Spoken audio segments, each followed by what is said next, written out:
Hello friends, मेरा नाम ऋतुराज, आपका मेरे चैनल में स्वागत है। आज की क्लास में हम पढ़ने वाले हैं मध्य प्रदेश के सामान्य ज्ञान के बारे में। हमारी मैथ्स की क्लास रेगुलर चल रही है। कुछ पढ़ेंगे हम मध्य प्रदेश के जीके के बारे में, क्या होता है मध्य प्रदेश में, क्या चीजें हम होती हैं, सारी चीजों को हम स्टडी करेंगे एमसीक्यू के साथ में, और साथ ही साथ में कुछ हम डिटेल भी देखते चलेंगे। चलिए तो स्टार्ट करते हैं। एक छोटी सी चीज बता रहा है, क्वेश्चन है माधव राष्ट्रीय उद्यान किस प्रदेश में है। माधव राष्ट्रीय उद्यान किस प्रदेश में, ऑप्शन आपके पास दिए हुए हैं मध्य प्रदेश, बी ए उत्तर प्रदेश, बी मध्य प्रदेश, सी उत्तराखंड और डी कर्नाटक। आंसर बताइए क्या होगा इसका, बताइए आंसर क्या होगा। चलिए इसका आंसर क्या है, बी मध्य प्रदेश।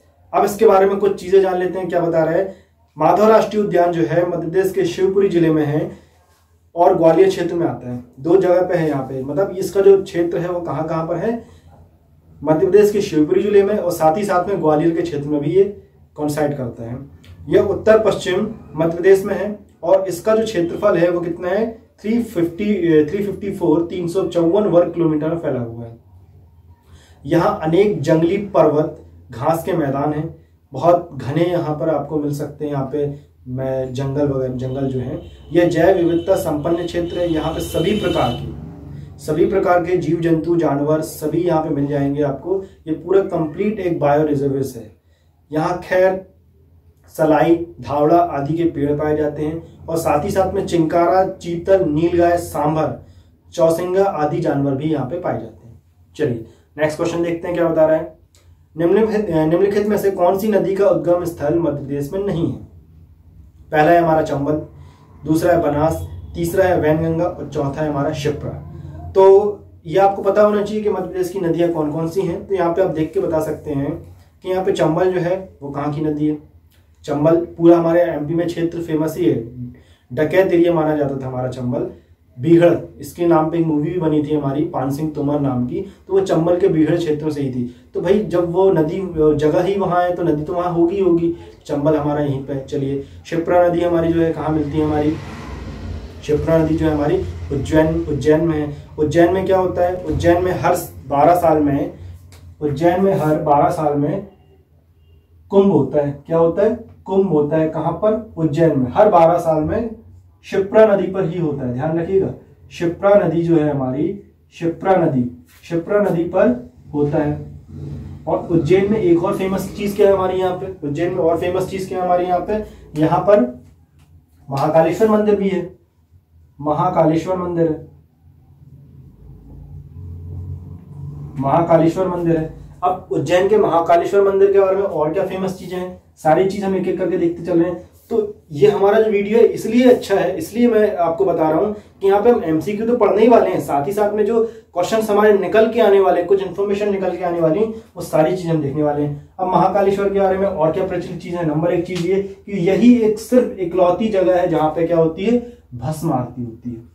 भस्म आरती हुआ करती है। अब भस्म आरती किससे होती है, भस्म आरती जो होती है उसका जो प्रचलन है वो मुर्दे की राख से होता है।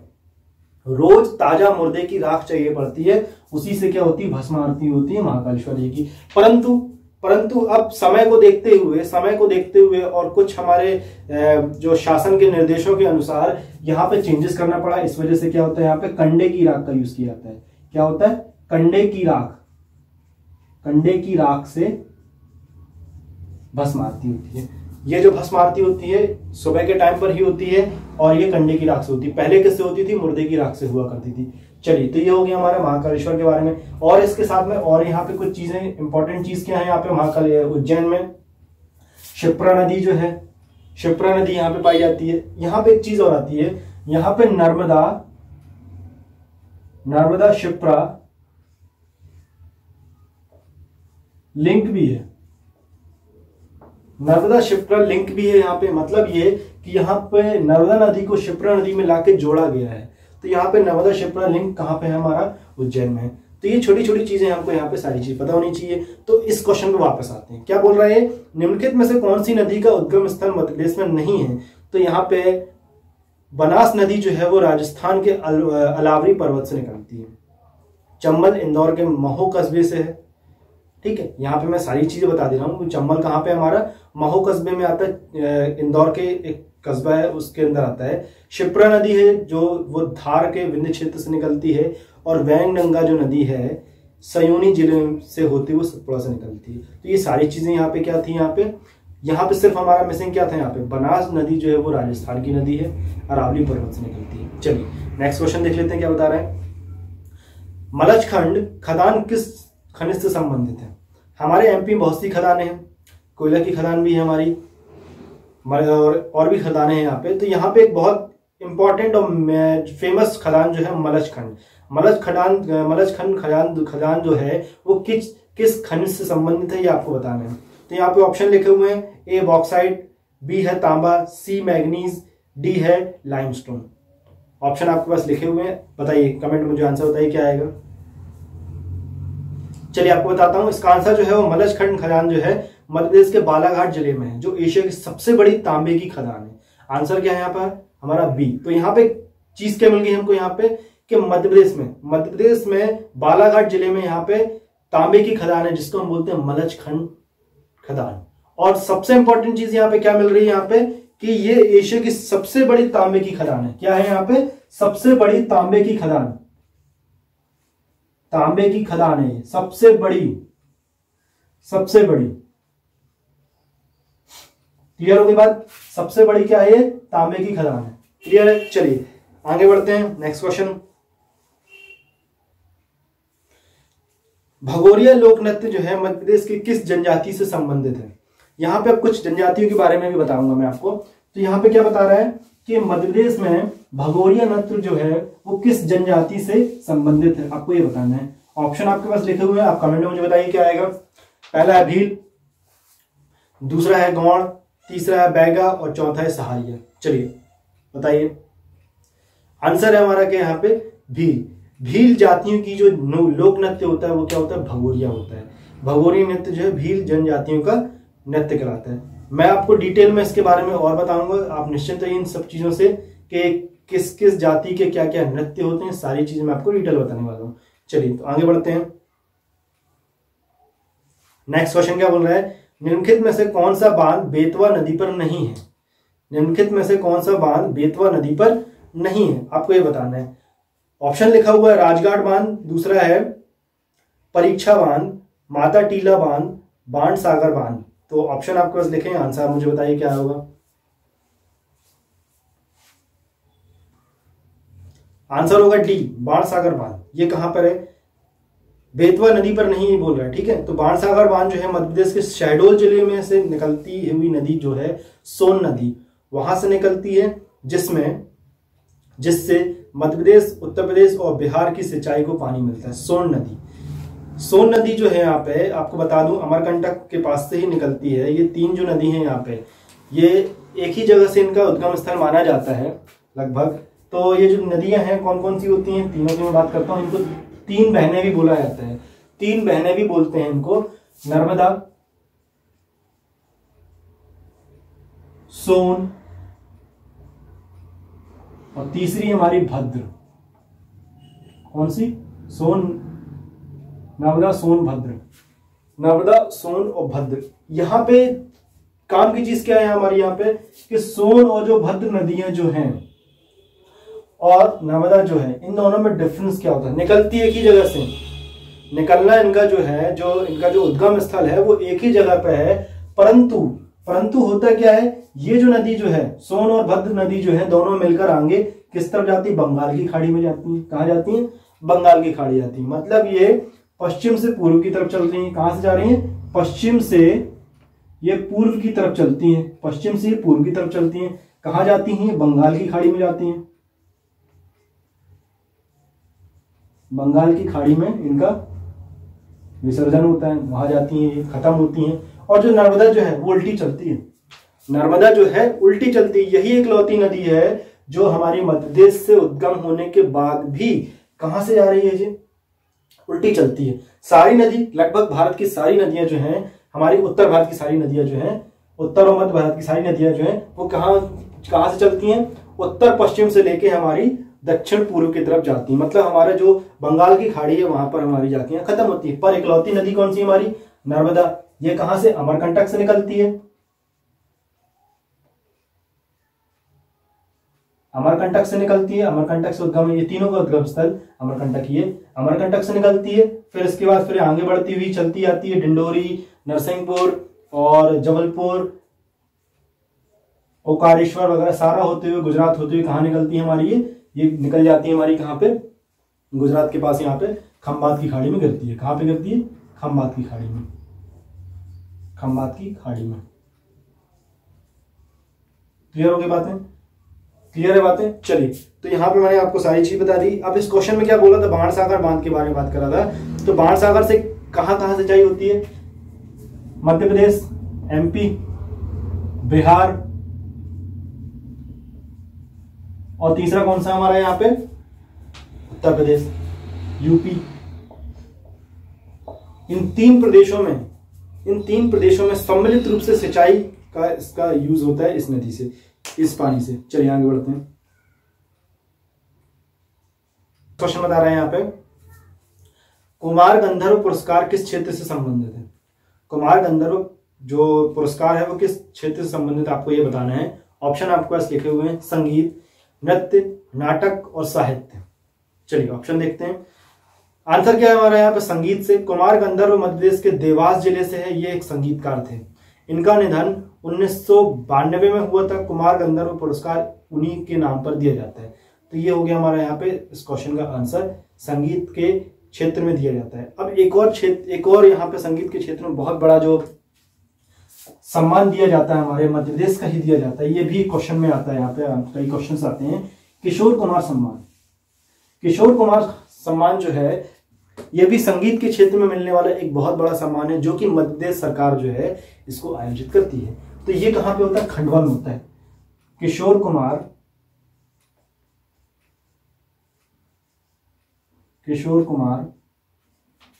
संगीत समारोह या संगीत सम्मान,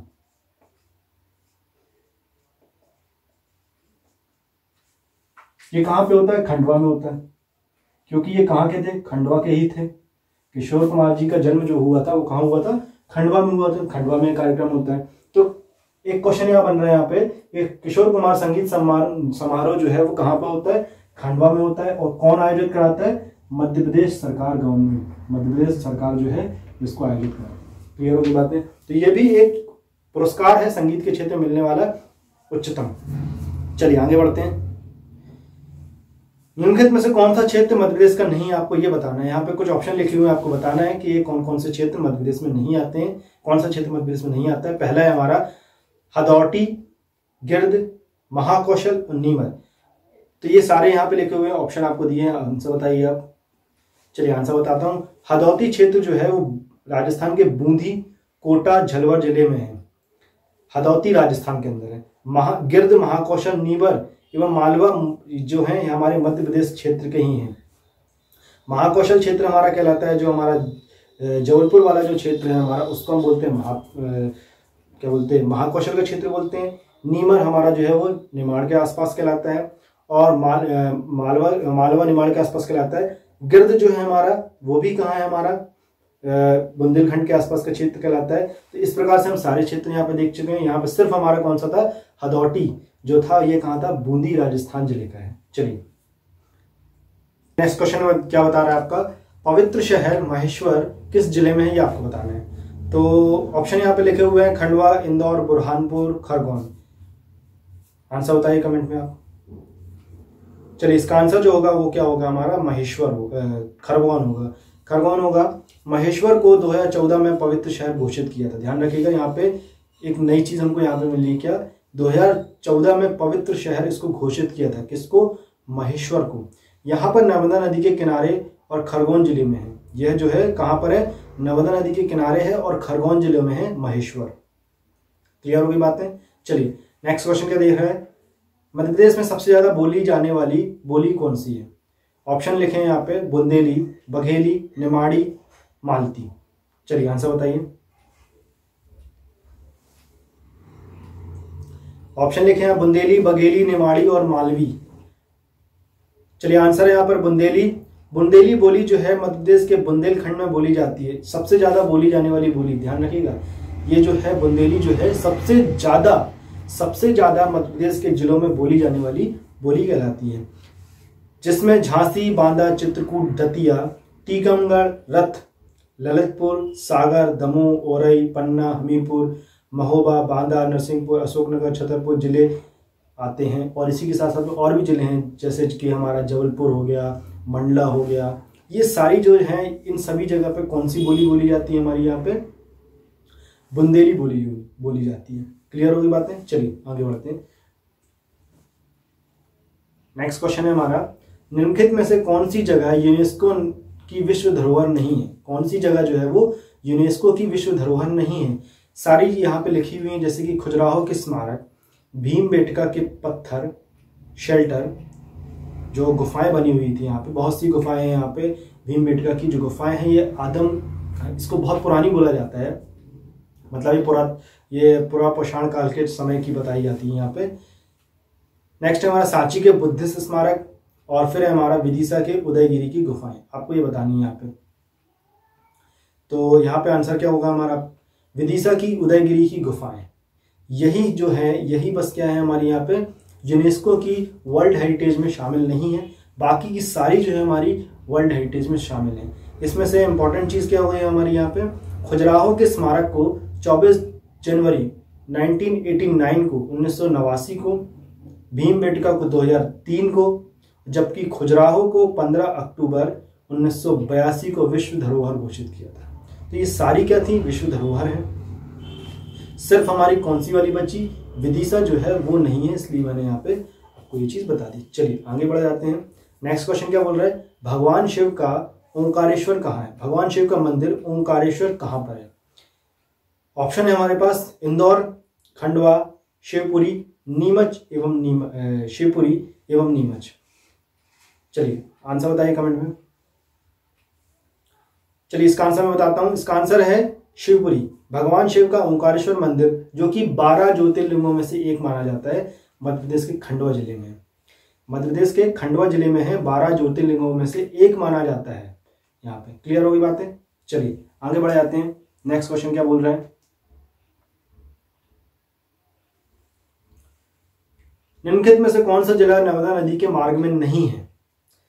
निम्नलिखित में से कौन सा जिला जो है वो नर्मदा नदी के मार्ग में नहीं है, आपको ये बताना है।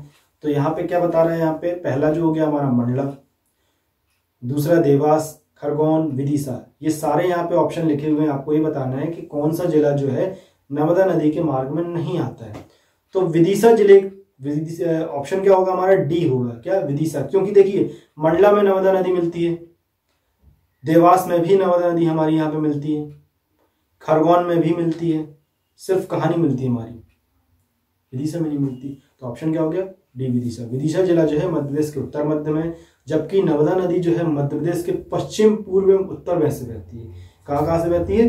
पश्चिम वाले एरिया से बहती है हमारी, पूर्व के एरिया से तो निकलती ही हमारी, और उत्तर में बहती है, उत्तर पूर्व की तरफ बहती है। सिर्फ हमारे कहाँ पे? मध्य में नहीं जाती। तो मध्य में क्या था हमारा? विदिशा जिला था।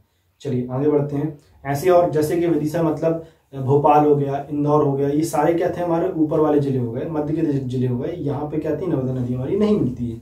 चलिए नेक्स्ट क्वेश्चन है, निम्नलिखित में से कौन सी जगह मध्य प्रदेश में नहीं, आपको ये बताना है? असीरगढ़ का किला, गिरनौरगढ़ का किला, मांगी टुंडी एवं गढ़ कुंदर। ये आपको बताना है। ऑप्शन लिखे हैं, बताइए। चलिए देखते हैं यहाँ पे आंसर क्या बता रहा है।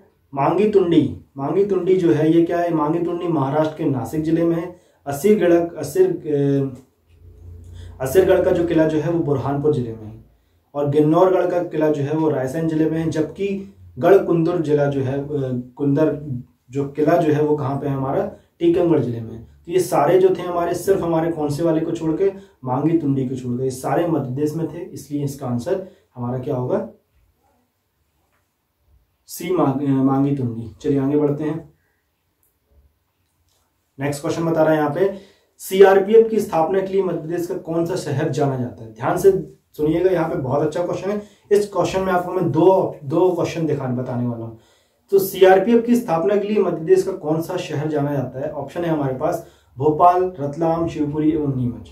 आंसर आपको बताना है क्या होगा? कमेंट में मुझे आंसर बताइए, और मैं आपको कुछ अच्छी इन्फॉर्मेशन भी इसमें देने वाला हूँ। चलिए इसका आंसर होगा हमारा क्या? नीमच। क्या होगा? नीमच। अब इंपॉर्टेंट चीज क्या है यहाँ पे, सीआरपीएफ की स्थापना जो थी क्राउन रिप्रेजेंटेटिव पुलिस के रूप में मध्य प्रदेश के नीमच में हुई थी। कब? 27 जुलाई 1949 को। कब हुई थी ये?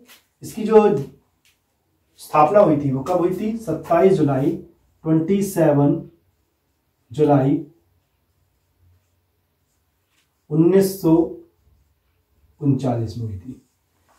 और इसका जो मेन नाम था सीआरपीएफ, तो सीआरपीएफ का जो पुराना नाम था, क्योंकि अंग्रेजों ने की थी, तो भाई अंग्रेज अपने हिसाब से करेंगे ना, अंग्रेजों वाले नाम रखेंगे, तो इन्होंने अंग्रेजों के नाम क्या रखे, क्या नाम रखा था? Crown representatives.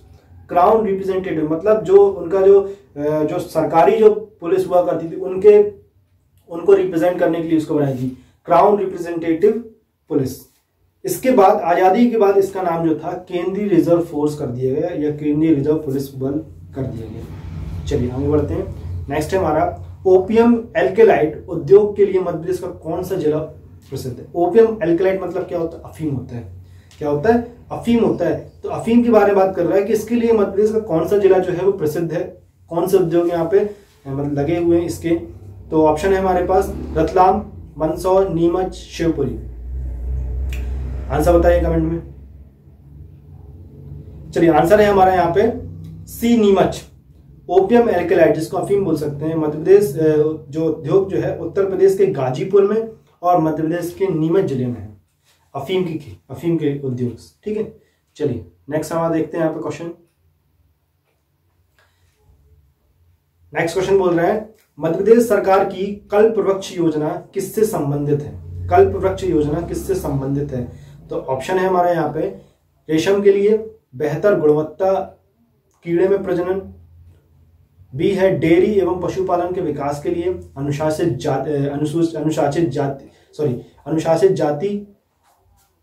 जाति एवं जनजाति के बेरोजगार युवकों को खुद का व्यवसाय शुरू करने के लिए रिक्शा या टेम्पो प्रदान किए जाते हैं, डी हो गया हमारा यहाँ पे भूमि खरीदने के लिए 10 साल के लिए ब्याज रहित ऋण दिया जाता है। तो कल्प वृक्ष योजना क्या है यहाँ पे हमको ये बताना है। तो आंसर क्या होगा इसका? आंसर होगा इसका ए, रेशम के लिए बेहतरीन गुणवत्ता वाले कीड़ों के प्रजनन के लिए यहाँ पे सहायता करना, यही करता है क्या? कल्प वृक्ष योजना का यहाँ पे जो उद्देश्य है वो ये है। अब यहाँ पे कुछ नोट्स देता हूं, मैं आपको बता रहा हूँ।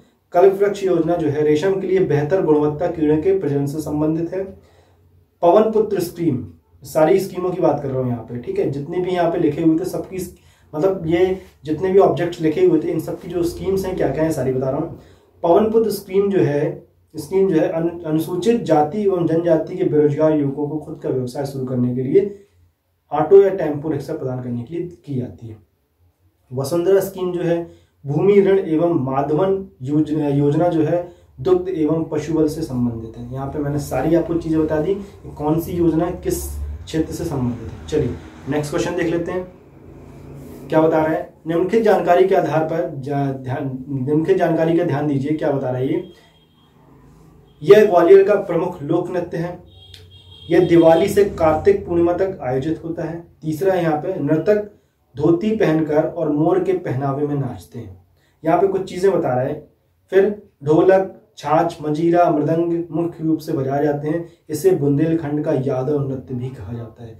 तो यहाँ पे कुछ इन्फॉर्मेशन लिखी हुई है, आपको इन इन्फॉर्मेशन के आधार पे बताना है कि ये जो नृत्य है वो कौन सा होगा।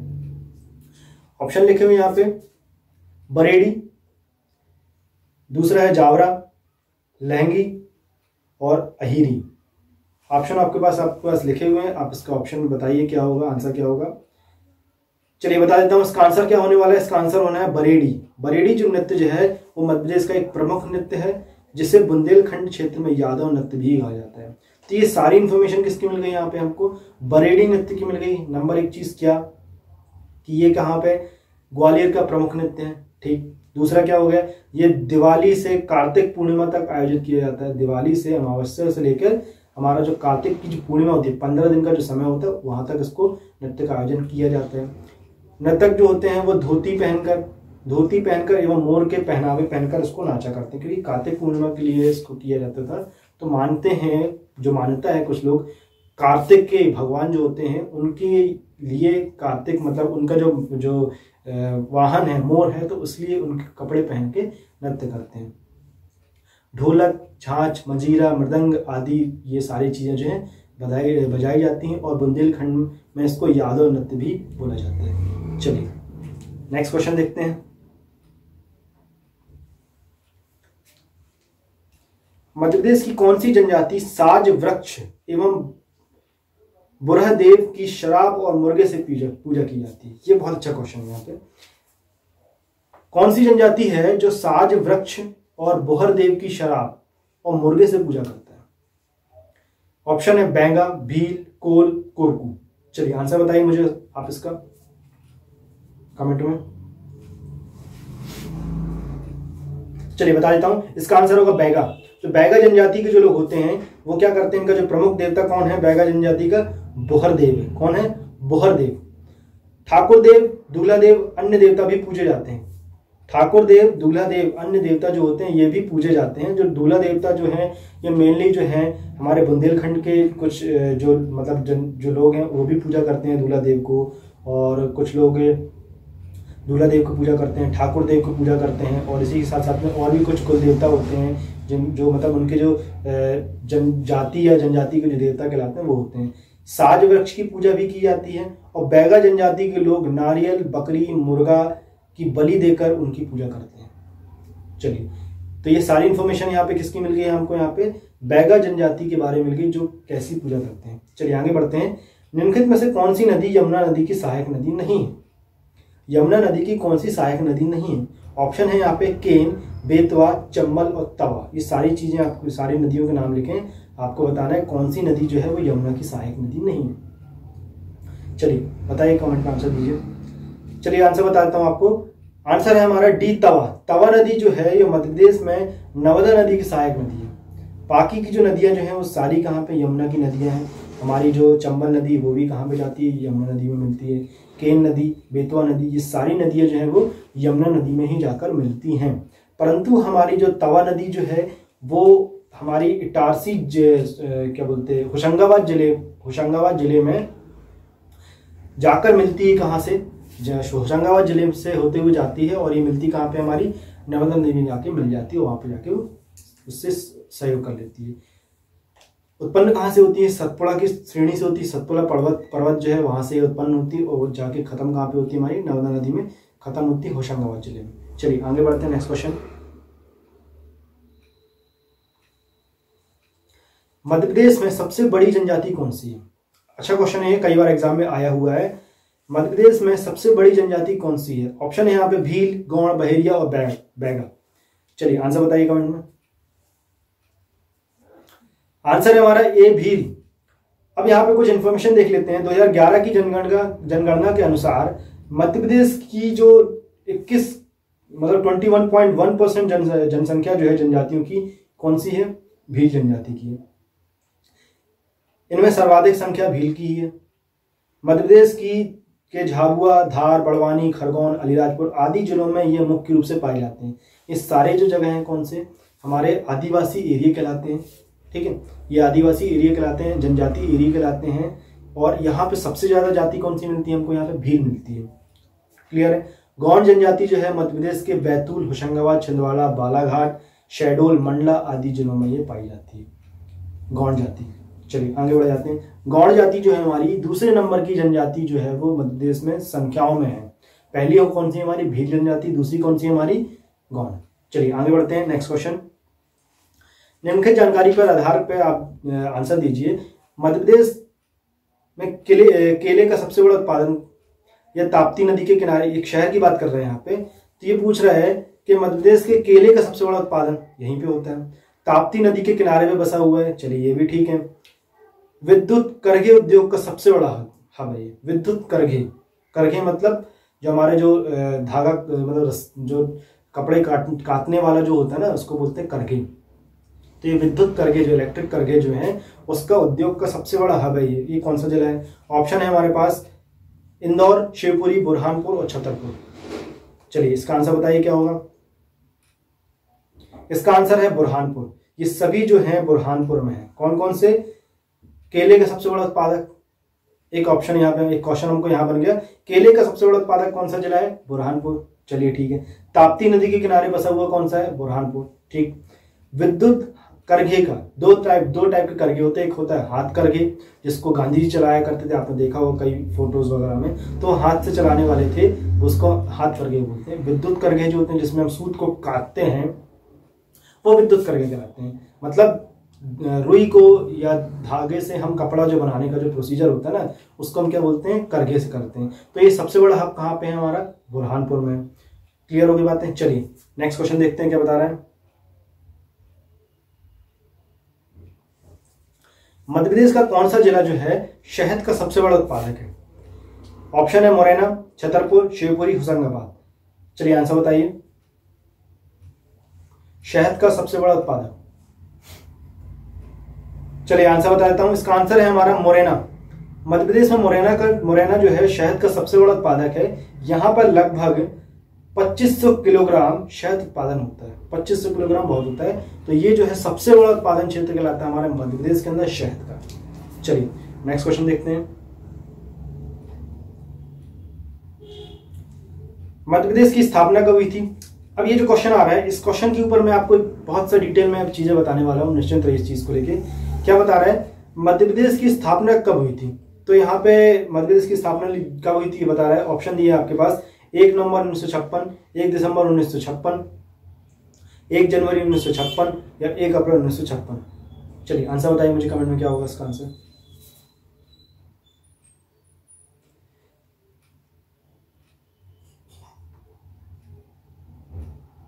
चलिए तो इसका आंसर है 1 नवंबर 1956। चलिए अब कुछ चीजों के बारे में जान लेते हैं। मध्य प्रदेश के कुछ इन्फॉर्मेशन आपको बता देता हूं, जिससे क्या होगा, आपको स्थिति और अच्छे से क्लियर होती चलेगी। तो बेसिक से स्टार्ट करते हैं। यहाँ पे मध्य प्रदेश के गठन के बारे में बात करेंगे। मध्य प्रदेश का गठन जो है वो कब हुआ था? 1 नवंबर 1956 को। अभी हमने जाना 1 नवंबर 1956 को मध्य प्रदेश का गठन हुआ था। ठीक। अब भाई आजाद, हमारा भारत जो था वो आजाद कब हुआ था? 1947 को हुआ था। 1947 को हुआ था और 1956 को हमारे मध्य प्रदेश का गठन हुआ था। तो इस टाइम के बीच तक क्या रहा, इस समय तक क्या रहा भैया? कुछ ना कुछ तो रहा होगा। तो यहाँ पे क्या था, यहाँ पे मध्य प्रदेश की जो स्थिति थी वो इस प्रकार से थी। पहला था हमारा पार्ट ए, 1956 से पूर्व की स्थिति बता रहा हूं। पार्ट ए, इसका प्रांत का नाम जो था सेंट्रल प्रोविजन या फिर बरार बोलते थे। क्या बोलते थे? सेंट्रल प्रोविजन या फिर बरार बोलते थे। इसकी जो राजधानी थी वो नागपुर थी। क्या थी? नागपुर थी। और जो इसके जो प्रमुख थे, जो मुख्यमंत्री, इसलिए बोलते हैं मध्य प्रदेश का पहला मुख्यमंत्री कौन थे? पंडित रविशंकर शुक्ल जी थे। तो ये सेंट्रल प्रोविजन जिसको हम बरार बोलते थे, ये कहलाता था हमारा क्या? Part A. डायग्राम में मैं आपको बता रहा हूं पार्ट ए की स्थिति क्या है, आप देख सकते हैं यहाँ पे पार्ट ए। चलिए नेक्स्ट है हमारा पार्ट बी। पार्ट बी में क्या था?